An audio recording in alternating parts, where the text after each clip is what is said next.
Welcome साथियों, आप सभी को रैंक अप ट्यूटोरियल में स्वागत है। आज हम लोग डिस्कशन करने वाले हैं ट्रिग्नोमेट्रिक चैप्टर से रिलेटेड कुछ क्वेश्चंस। क्योंकि हम लोगों ने पिछले क्लासेस में थ्योरेटिकल बातों को समझ लिया था, ट्रिग्नोमेट्रिकल रेशियो किसको कहते हैं, कैसे ड्राइव करना होता है, इसमें क्या क्या टर्म्स हमको फाइंड आउट करना होता है और किस टाइप से फाइंड आउट करते हैं। ठीक है, तो ट्रिग्नोमेट्रिक रेशियो आपके पास टोटल कितने होते हैं? तो 6 टर्म्स होते हैं। ट्रिग्नोमेट्रिक फंक्शन रिलेशन जो होते हैं आपका 6 टर्म्स होते हैं। साइन होता है, कॉस होता है, कॉसेक होता है, सेक होता है, टेन होता है और कॉट होता है। यानी 6 टर्म्स आते हैं ट्रिग्नोमेट्रिक रेशियो के। तो एक ट्रायंगल की मदद से हम ये 6 टर्म्स फाइंड कर सकते हैं। जिनको ये चीज आपको समझ में नहीं आ रहा है, मैं क्या बता रहा हूँ, तो आप मेरे पिछले वीडियोज को आप जाके वहां से प्लेलिस्ट से आप देख सकते हो। ठीक है, चलिए तो आज मैं क्वेश्चंस को डिस्कशन करता हूँ। बहुत ही अच्छा क्वेश्चंस है। तो क्या कहा गया है कि जो इन ए राइट ट्रायंगल एबीसी, एक राइट ट्रायंगल है एबीसी, तो राइट ट्रायंगल आपका कैसा होगा? इस टाइप का होगा, इस टाइप का होगा।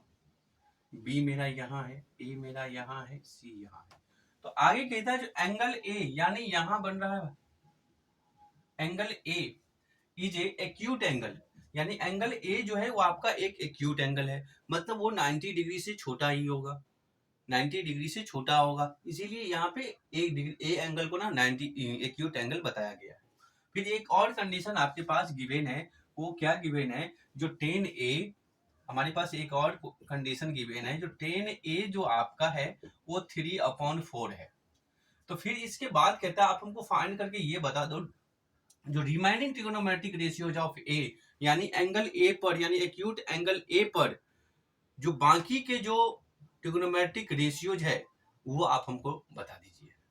तो एक तो हमारे पास गिवन है, तो बाकी के कितने बचे? तो टोटल 5 बचे। कौन कौन? तो कॉट बच गया, साइन बच गया, कॉस बच गया, सेक और कॉसेक। तो ये 5 टर्म को हमको इससे, इस रिलेशन से फाइंड करना है। तो अब ये बताओ हमें क्या पता है? तो सर हमें पता है जो 10 में क्या होता है, तो 10 में क्या होता है, तो 10 में होता है, तो 10 में क्या होता है, तो मतलब एक ही जो सामने वाला जो लेंथ होता है जिसको हम अपोजिट साइड बोलता हूँ, वो उसका नाम मैं देता हूँ परपेंडिकुलर। मतलब अपोजिट साइड ऊपर होना चाहिए, opposite side divided by adjacent side, जिसका हम नाम दे देता हूं बेस, और इसका भी नाम दे देता हूं परपेंडिकुलर, दूसरा नाम, जिसको शॉर्ट में हम लोग कुछ ऐसे तरीके से रिप्रेजेंट करता हूं। तो पी अपॉन बी के नाम से प्रेजेंट करता हूं। अगर मैं ये कहूं जो इस 10a से इस 10a का जो फॉर्म बना और यहाँ जो आपके पास गिवन है, उन दोनों को अगर आप कंपेयर करोगे तो क्या कहोगे? ऊपर में सर p होता है, नीचे में आपका b होता है, यानी डोमिनेटर फॉर्म में b होता है, नोमिनेटर फॉर्म में आपका p होता है। तो हम कह सकते हैं ना इस रिलेशन से, क्या कह सकते हैं सर? तो p जो आपका हुआ वो 3 हो गया, b जो आपका हुआ वो आपका 4 हो गया। अगर मैं इसमें मेंशन करूं तो इसके अपोजिट साइड वाला जो पार्ट होता है उसको आप बोलते हो परपेंडिकुलर। तो यहाँ अपोजिट कौन सा है? तो p वाला पार्ट, यानी 3 यहाँ होगा। तो अब ये बताइए b कहाँ होता है? तो ये, तो आपको ac भी फाइंड करना है। तो ac के लिए मैंने बोला था क्या? तो पाइथागोरस थ्योरम का यूज करना होता है, पाइथागोरस थ्योरम का यूज करना होता है। तो थोड़ा हमने यहाँ पे क्या करता हूँ, तो by PGT theorem Pythagoras theorem क्या कहता था? तो कहता था सर AC का स्क्वायर करो, AB का आप स्क्वायर करो और BC का स्क्वायर करेंगे तो फाइंड हो जाएगा। तो अब यहाँ पर मैं सॉल्व करने जा रहा हूँ। AC का स्क्वायर इज इक्वल टू आपका AB कितना है? तो अब मेरा सर AB है 4 है, और BC कितना है? तो BC मेरा 3 है, तो 3 का स्क्वायर हो जाएगा। इन सभी को सॉल्व करोगे तो यहाँ 16, यहाँ 9, टोटल मिलेगा 25। इधर आपका बना AC स्क्वायर, तो AC आपका कितना हो गया? तो √25। बाहर निकालोगे तो ये मिलेगा 5, यानी आपका AC आ गया 5 आ गया। क्लियर है? तो ये AC वाले पार्ट्स को क्या बोलते हो? तो सर हम H बोलते हैं, इसको H बोलते हैं। तो इसका मतलब ये आपका P है, ये आपका B है। तो मेरे पास P भी मिल गया, B भी मिल गया और H भी मिल गया। इन तीनों रिलेशन से हम ट्रिगोनोमेट्री के सारे फॉर्म्स को आसानी से लिख सकता हूं। तो वो कैसे? तो देखो ध्यान से। साइन में क्या क्या होता है, तो सर साइन ए में जो होता है वो अपोजिट साइड ऊपर होता है और हाइपोटेन्यूज जो साइड होता है वो नीचे होता है।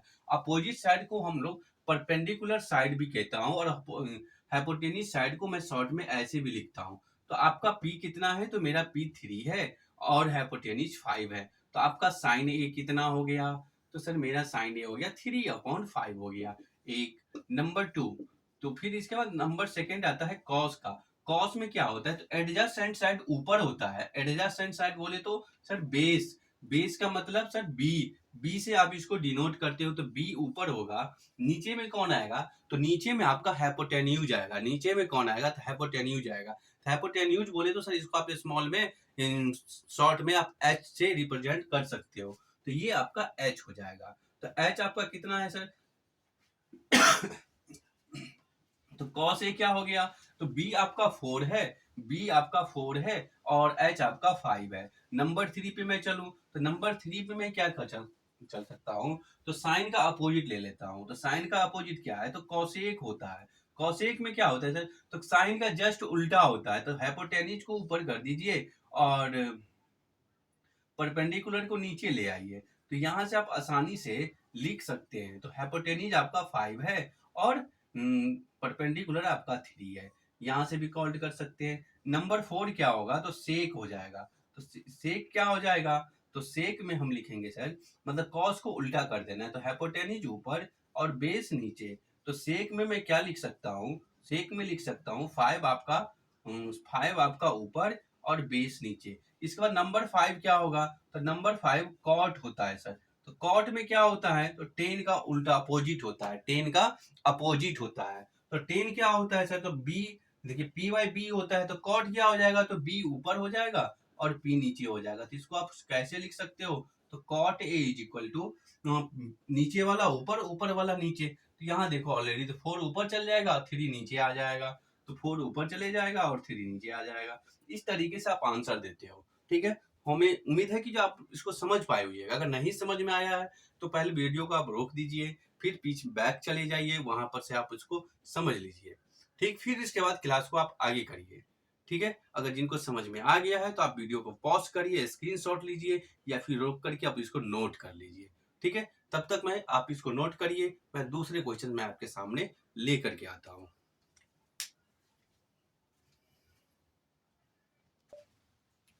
चलिए मैं अगले क्वेश्चंस का डिस्कस कर रहा हूँ। ये क्वेश्चंस बहुत ही अच्छा क्वेश्चंस है और सीखने के लिए भी यहाँ बहुत कुछ मिलेगा इस क्वेश्चंस के लिए। खास करके पिछले क्वेश्चन से भी अच्छा है, अभी तक जितने भी क्वेश्चंस आपने किए उन सभी क्वेश्चन से ये बिल्कुल अच्छा है। तो कैसे अच्छा है, तो वो थोड़ा मैं डिस्कशन करता हूँ। तो देखिए एक ट्रायंगल है आपके पास, वो कहता है कोई राइट एंगल ट्रायंगल होगा। ठीक है, ओके, मानता हूँ। यहाँ पर भी आपके पास कुछ कंडीशन गिवन है। तो क्या कंडीशन गिवन है, तो 10a इज इक्वल टू 1/√3। तो ठीक है, ये तो बात समझ में आ गया। राइट एंगल जो बनता है वो बी पे बनता है, ये भी कन्फर्म है। अब यहाँ पे जो आपको जो फाइंड करना है, क्वेश्चन नंबर मैं 1 में लेकर आया हूँ, जो साइन ए है कॉस सी है। यानी साइन ए जो है ना वो एंगल बनाता है ए पर, और कॉस सी का मतलब क्या हो गया, जो एंगल जो ये बनाता है वो सी पे बना रहा है। फिर यहाँ से एक बार आपको कॉस जो है वो एंगल ए पे बना रहा है और एक बार एंगल सी पर। मतलब सर हमें यहाँ पे टोटल 2 ट्रायंगल बनाना होगा। टोटल कितना ट्रायंगल बनाना होगा, तो 2 ट्रायंगल बनाना होगा। क्लियर है, तो कैसे, तो थोड़ा सा आप इसको समझिए। क्योंकि जब एंगल मेरा राइट एंगल ऐसा होता है, कैसा होता है, ये तो बी हो गया, ये ए है, ये आपका सी है, यहां बनाया। तो यानी एक बार आपके पास ये ऐसा फिगर बन के आ रहा है, बी हो गया, ये ए हो गया और ये सी। जब एंगल आपका यहां बना रहा है, तो यहाँ पे दोनों में कंडीशन अलग अलग होता है। इसके ठीक सामने वाला अपोजिट, इसके ठीक सामने वाला अपोजिट, इसके ठीक सामने वाला अपोजिट। अपोजिट क्या हो जाएगा सर, तो थोड़ा सा तो कंफ्यूजन है। आप एक भी बना सकते हो, एक से भी काम चलेगा। तो एक के लिए आपको ऐसे कॉल करना होगा, ऐसे। तब मैं इसको मिटा देता हूँ। ठीक है, तो दोनों के लिए मैं एक ही से काम चला लूंगा। आपको सिर्फ समझने की जरूरत है। मेरे पास कंडीशन गिवन क्या है, तो मेरे पास जो कंडीशन गिवन है वो 10a है, जो मेरा 1/√3 है। ठीक है सर, अगर मैं इसको कंपेयर कराऊं, मैं जो जान रहा हूं उसके अकॉर्डिंग क्या, तो मेरा जो 10 जो होता है वो कुछ ऐसा होता है, पी बाय बी होता है। तो इस कॉन्सेप्ट में जब मेरा ट्रायंगल में, एबीसी ट्रायंगल में एंगल क्या होगा, ए होगा, तो मेरा पी कितना हो गया, नीचे वाला मेरा पी होगा, बी होगा, और ऊपर वाला पी, यानी बी मेरा हो गया कितना, तो √3। तो एच कितना हो जाएगा सर, तो यहीं से आप एच भी निकाल सकते हो। तो एच हो गया मेरा क्या, तो यानी इसमें रखोगे तो पी का स्क्वायर और बी का स्क्वायर, तो यहाँ से मिलेगा 1 और यहाँ से मिलेगा मेरा √3 का स्क्वायर। कर लेता हूँ, चलो आप लोग भी कर लो मेरे साथ साथ, ठीक है। 1 + 3 = 4, ये रूट में रहेगा सारी बातें, ठीक है, बाहर निकलेगा तो ये 2 हो जाएगा। यानी h की जो वैल्यू आया वो क्या आया, तो 2 आया। तो यानी कहने का मतलब 2 ये हो गया। और जब एंगल ए पे बनाता है, यहाँ पे देखोगे 10A, जब एंगल ए पे बनाया तो इसके ठीक सामने वाले को आप अपोजिट बोलते हो, मतलब उसको हम लोग परपेंडिकुलर कहते हैं। जब यहाँ ये वाला जो लाइन था आपका हुआ वो परपेंडिकुलर हो गया किसके लिए, तो 10A के लिए। तो यानी यहाँ पे मेरा अब ये P है, P कितना है, तो P मेरा सर यहाँ पे 1 है। थोड़ा ध्यान से देखोगे। अब इसके बाद मैं कॉल्ड क्या कर रहा हूँ, बेस। तो बेस मेरा ये होगा, तो बेस मेरा यहाँ पे √3 है। तो आपको क्वेश्चन में क्या किया है, तो पहले आप साइन ए निकाल लो, साइन ए निकाल लिए। तो साइन ए कितना हो जाता है सर, तो साइन ए होता है perpendicular by hypotenuse, perpendicular by hypotenuse. तो हाइपोटेन्यूज आपका कितना है, तो 2 है, परपेंडिकुलर कितना है, तो ये 1 है। तो साइन ए का जो वैल्यू आया इतना। फिर इसके बाद कॉस है, तो कॉस का भी वैल्यू आप निकाल लो। तो कॉस ए में क्या होता है, तो बेस बाय हाइपोटेन्यूज, यानी एडजेसेंट साइड बाय हाइपोटेन्यूज होता है। तो बेस आपका कितना है, तो बेस मेरा √3 है, और हाइपोटेन्यूज कितना है, तो 2 है। तो इसको मैं थोड़ा ठीक से लिख लूं, ऐसा हो गया। मतलब सर कॉस ए जो आया कुछ ऐसा हुआ। अब यहाँ पे कंडीशन अलग बनता है, कॉस सी को आप कैसे लिखते हो, तो कॉस सी बहुत ही सीखने वाली बातें हैं ये। कॉस सी हम एक ही ट्रायंगल से कैसे फाइंड कर लेते हैं, जो आपका परपेंडिकुलर होता था उसको आप क्या कॉल करोगे, बेस। जो आपका परपेंडिकुलर पहले था किसके लिए, एंगल ए के लिए, अब वो एंगल सी के लिए परपेंडिकुलर बेस का काम करेगा।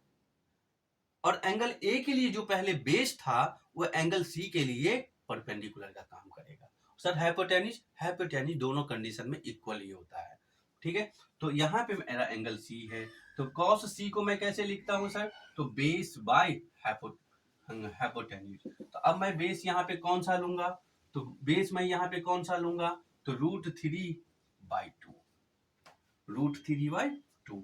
अच्छा, कुछ मैं गड़बड़ कर रहा हूँ क्या, हाँ अभी अभी सर बताए, बेस में आपको क्या लेना है, जब एंगल सी पे होगा तो परपेंडिकुलर वाले को लेना है, परपेंडिकुलर वाले को बेस समझना है, और बेस वाले को परपेंडिकुलर समझना है। आपने हमें तो बता दिया और खुद मिस्टेक कर गए। चलिए यही मिस्टेक आपको भी बचा करके रखेगा है, बचना ही इस सबसे। तो यहाँ पर मेरा बेस क्या कॉल किया जाएगा, 1/2 कॉस सी। इस बात को ध्यान रखोगे, मेरे जैसे मत कर देना। फिर इसके बाद साइन सी, साइन सी में क्या होगा सर, P/H। P का मतलब बोले तो यहाँ पे एंगल सी में, एंगल जब एंगल सी बनाता है, एंगल जब सी पे बनता है कंडीशन, तब ये सारा खेल हो रहा है, तब ये सारा खेल खेला जा रहा है। तो कहने का मतलब P का मतलब हो गया, यहाँ पे बेस को लिखना है तो √3 ऊपर और नीचे में 2। हमको वैल्यू तो ये सब निकाल लिया, अब हमको चाहिए इस पूरे लाइन का वैल्यू चाहिए। क्या कहता है सर, तो कहता है नंबर 1 में जो sign A cos C plus cos A और साइन सी, इसका कितना होगा, साइन ए आपके पास कितना, तो साइन ए मैंने इधर निकाला हूं क्या, हाँ साइन ए यहाँ है 1/2। कॉस सी कितना, कॉस सी कहाँ निकाला हूं, इस साइड 1/2, प्लस कॉस ए कितना, तो √3/2। साइन सी कितना, तो √3/2। इसको मल्टीप्लाइड करेंगे तो 1/4, इधर करेंगे तो 3/4, पूरे को काउंट करूंगा तो 4/1 + 3 = 4/4 कट के आया होगा। क्लियर है?